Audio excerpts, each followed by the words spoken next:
Yes, tukulisa mukumula wa Salt. Tushagenda maaso program Omunnyo Ku Makya essaawa ziba 12 paka ssaawa 4 ez'okumakya Monday paka olwokutaano. Akadde kano okyali kwa Akolo? Tuba tugenda bweru wa ggwanga. Akolo tumuvuddeko, Akolo ndowooza takisussa nnyo ate ennyumba za munnazireke n'oli yateekawo kasente. Gwe bw'obala kuwaako ababala ne batafuna balaga tunaakola tutya munnange. Anyhow, ebweru w'eggwanga amawulire ag'enjawulo agawandiikiddwa olupapula olwa Guardian luwanise ku ggwanga erya Ethiopia Saddaaki abadde embiranye mu kabuga ka Tigray bagenze mu kibayita ceasefire. United ceasefire bakanyiza enjuyi zombi ezibadde zirwanagana okuteeka wansi ebyokulwanyisa. Saba Minister munaffe Abiy Ahmed era ono Nobel Peace Prize winner yatudde wansi n'abagamba nti ensonga zino katukane bukanya era okusinziira ku UN Secretary General munaffe Antonio Guterres yamukubiddeko akasimu ne bogerezeganya ebintu byamutabuseeko namugamba tukkakane. Ahmed Abiy byamutabuseeko kuba bayekera bafuuse ekyonga abayekera bululi nga basuula akalulu abagamba nti abayekera baali basonga erudda eri naye nga federal government eya Ahmed Abiy yenga egamba nti abayekera tebakoze eki tebalina kibasobola kukolawo naye kati baga nti abayekera balumbye ne bawamba n'ekibuga capital eya Tigray Makere ne bagizingako n'ebitundu ebirala key institutions bageze okutuukamu nga just ba government ne police nga badduka buddusi bonamu Amhara batugambye nti ekintu kino ceasefire ndaba nga yazze olwa pressure balabenge ekintu kikoze eki kibavudde mu ngate bakyongereyo mu maaso government federal government neyongera okuteeka ku pressure bantu bajja kufa nnyo kati ndowooza Abiy n'agamba nti katukole ki katulangire ceasefire akatundu kano embeera eno gye balwanaganye eresa abantu obukadde 5 enjala eri eyo tegambikako nendowooza kino kibakkanyizaako kibatuuseeko oba oliawo okulabika nti bajjeeyo amagye troops zigeze zivaayo batule ku mmeeza bakkaanye oba oliawo kyekibadde kisinga okuba balwawo kyebandisooseza ate kyebasembezaayo bwe buzibu buli omu yali mu mbeera yakweraga lyanyi bamala kweraga lyanyi buli omu alage nti nakyeninawo neera kirungi it is good kati bajja kutuula ku mmeeza ng'oli ategedde gwayogerezeganya naye kikyakola ki butya bwazitowa. That is how talks bwezito bezino kubeera noli bwayingira mu talks nga nyomwa ngoli nga talabawo munne ate tewabeerawo tewabeera compromise. Anyhow ebyo byavudde mu ggwanga lya Ethiopia amawulire agasinga gonna gawanise ku ceasefire eyo oba enzikiriziganya zibatuuseeko tuweyegulira olimu tulabe ate kyembazaako livudde mu United Kingdom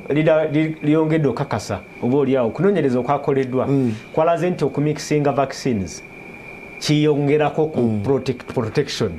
bagambye nti okunonye study eno bagiyise Comcov era yakoleddwa ku bantu abawerako abasoba mu 15 bagambye nti eyafuna doozi esooka n'eyokubiri ate naye esobola omukolera singa abasobola okwongerezaako booster endala eyokusatu bagambye nti ekyo bakitadde ku autumn recommended in autumn ndowooza ye season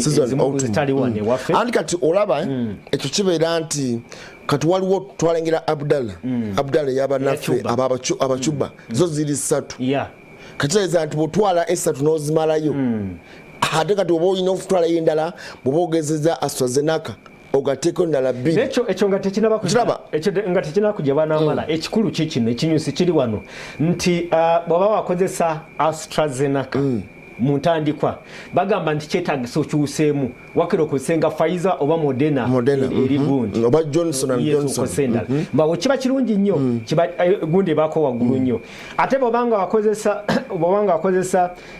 Pfizer era kyusaamu kozesaamuko ku ndala bwe bagamba ati kyenkugambye nti zaawukana badde nkuwa scenario nti bw'okozesa AstraZeneca bwe bakuba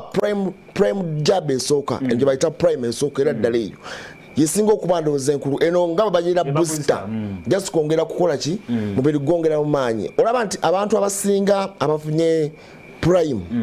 kubanga yo etwala emyezi 3 wakiri bwetwogera ku AstraZeneca emyezi 3 nobeera nga tofunye emyezi 3 tina kyamaanyi kyoyinza kubanga ofunawo naye kyenkugamba nti kati eriyo abafuna Johnson ebeeremu yo bakubemu tebalina agundi yakubiri kandowooza ate eyo eyinza okukola obulungi ne AstraZeneca oba oliawo naye kati bwetunulyanga kati ey'abanaffe abacuba Abdallah zibeera 3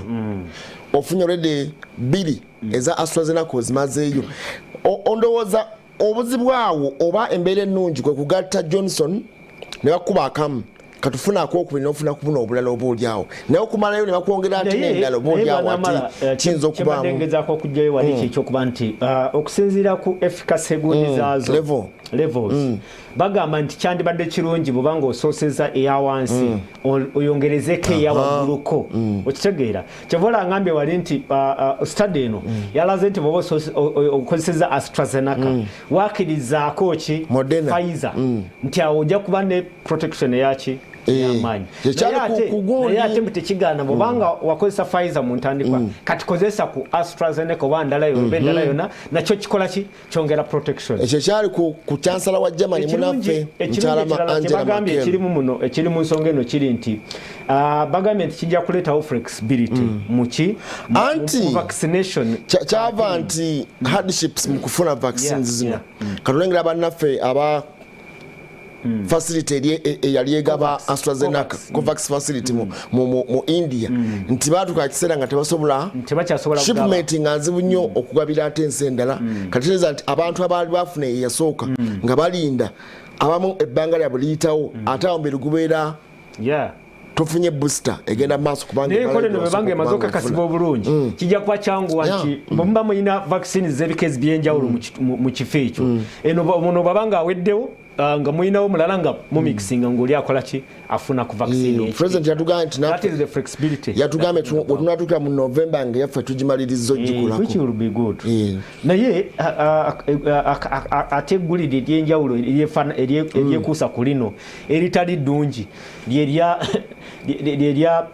era ojja kulabako ku mikutu okwo nti bagambye waliwo gye bayita covid certificate eya European Union bw'obanga bakozesa AstraZeneca owa COVAX oli owa India COVAX facility tebajja kuwaki covid certificate eya EU okitegedde awo nti oba oliawo kati waliwo abatandise European Union etandise okutunulira eddagala lino erya India actually litwakozesa mu Uganda ng'eritali ki ng'eritali effective waliwo ojjukira kati Delta variant oba strain empya yajja kati ate yo bagambye nti tegikolako nnyo enkambwe kyovulaba nti president yagambye nti wane ewaffe tugenda funa eyaffe nga ekuba byonna variant eziriyo zonna naye obaddi yatugambye by November naye nasemayo okumanya okitegedde nti EU eringa ega nti oba wakozesa eddagala lya India uliriza babanga abakulabanga atakola ki atagemebwangako naye ekyo kyabuyabuya tebakikola bwe batyo kubanga vaccine zonna ezigenda maaso okubanga zigemebwa zigenda mu trials esooka lab trial ne bagenda clinical trial bagenda ozikiri keberenga eyina pase batudde ne basalawo ekyo kikyamu kyebasazeewo kasaberanga bagikiriza WHO negikiriza okugenda katale okubanga etandise okugemebwa ne beberanga eri ku 50% kubanga zaawukana bwawukanye katono nnyo emu eri ku 50% emu 60% 99% naye nga zonna kasaberanga etuuse ku 50% ebeera eyisiza waliwo abeesunza Abdallah Abdallah wajjajiko byonna naye ekyo just okuba nti tulinza Abdallah EU kyekola just kulaga nti yamaanyi naye nga tekirina nnyo mulamwa gwakyo European Union bwete bwe yasazeewo naye nga kyawulikise ng'ekitali kya bwenkanya tekirina mulamwa bw'otandika okuziyiza abantu abamu naye boolyawo bandibanga balina ensonga kuba ekirwadde ekya COVID-19 wekiri naye ng'okunoonyereza kukola olunaku kyongera bazuula ebipya buli lunaku naye kati okulabika nti ate gwe temunaba kuzuula kisembayo bayinza okuba nabo balina we bakolakubanga banamala bwe twali wano juzi nga twogera ku Angela Merkel wa Germany bwe yasalawo na mixinga AstraZeneca ne Pfizer doses eza vaccine olwaleero gundi eno yafulumya olweggulu stade ya Monday yafulumye ng'egamba nti protection weeri bw'omixinga ki so ndowooza oba oliawo naba EU wandibanga balinamu kye balabyemu omwo nti oba oliawo bw'onootuukayo eri wandibanga oyinza okwanga okubatwalira akawuka ne baga nti anyhow kale katuyongera eggulu eddala from popular wa Guardian wano North Korea president munaffe Kim Jong-un bannansi beeralikiridde mbu akoze gafuusa amawulire gafuluma mu Gwakutaano bamuuza mukulu ng'akogga kiki ekinywa omukulu ne bamugamba nti omukulu anywa nnyo ate anywa byombi anti byonna kunywa sigala n'okunywa omwenge anywa nnyo ate kitegeeza nti alina n'ekirwadde ekya sukaali ne gawuti tujula nti 2014 yabulawoko okumala ennaku ngaana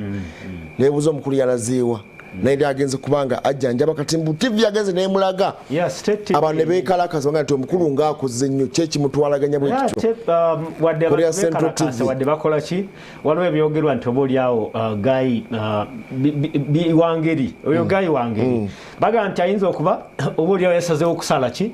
kubambu ku saizi ye n'emyaka gye abadde ng'alingawo base kati ayinza okuba yasazeewo ali ku ki ali ku diet ayagala kushedinga ku weight ate abala kibagambye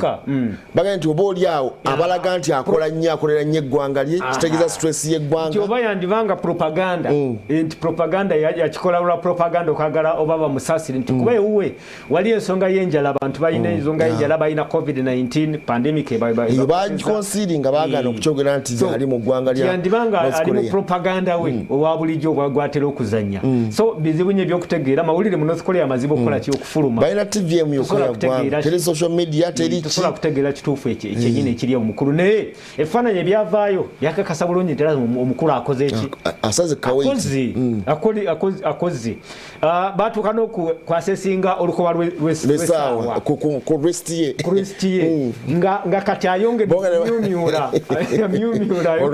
omukono guggwawo katulengera omuzeeyi oyo singa omutuwa ne tumulengera Kim Jong-un omukulembeze w'eggwanga erya North Korea musajja wa mampaati nnyo tumujjukira wali mu nsisinkano gye baalimu 2019 2020 awo ne Trump ensinkano zaali za mirundi 2 naye zaagwa butaka naye bagambye nti okuviira ddala ku jjajjaawe kuba bagamba nti wayinza obbawo akasattiro kati singa obulamu bugenda bwe butyo muganda we kati omuwala aliko Kim Yo Jong ani ayinza okutwala obukulembeze bw'eggwanga erya North Korea anti abavudde mu layini olwo yaba Kim kubanga bagamba nti oba oliawo ayinza okutaba suitable oyo ye musajja mukulu gwe twogerako olaba kati engoye zimugwako engoye zimugwako takyalinga luli waliwo akasatiro mu ggwanga lebebuza omukulu ng'akoze ekifaananyi eky'omwaka ogumu gokka emabega 2020 alwo yali ne Trump yennyini lwe bagenda wali mu Pyongyang oba waliwo ekimuli ate waliwo abalowooza nti nga bweyogedde bulwadde bwe bumulya mpolampola alinamu kisukaali kati ekyo kiringa kya 2017 ulikemu yenyini kati wali akozeemuko babuuza kiki waliwo akasatiro bannansi bubira likirivu sibu beekalakaasa n'okwekalakaasa bagamba president kyekimunywa kiki ekigenda mu maaso tebeekalakasiza ye abalaga kunyolwa lwaki akoga anti kakati kyekizibu ekirimu kati omulengera awo ne Trump wali olaba nti engoye kumpi ze zimu ziri z'abadde ayambadde eri naye wano ng'omulaba musajja akayumba kwekali naye kayumba kagenda kayiikayiika kagenda kaggwako naye mwagala nnyo baabikeemu olaba nti ensi njavu actually gundi North Korea nsi njavu kumpi economy yenkana ya Uganda naye sebo walaba ateeka ensi ku bunkenke nti ne bwakoga obukozi ensi emwogerako enoonyereza kakasa nti oba akoze oba takoze kiki ekimunywa I salute him Kim Jong-un kale yoyo Kim Jong-un ava mbana ddala mbajjajjaabe ba Kim Ilusanga eyoyo Kim Jong-il Tanzania bazeemu okuwa statistics mukyala kituufu nnyo naye ate kibi nnyo nno kesi zaadde nnyingi nnyo ekikumi kye batandikiddeko ensanvu bali critically ill bali ku ventilators bali ku byuma bibayambako kussa naye ku kabonero kabi nnyo lwebasookera ddala okulangirira ensanvu bayi ensanvu bayi era omukyala Suluhu yagambye jjo ng'ayogera n'abamawulire nalabeko lipooti emu 2 days ago omuntu yabadde ku ground e Tanzania yatugambye nti abantu balwadde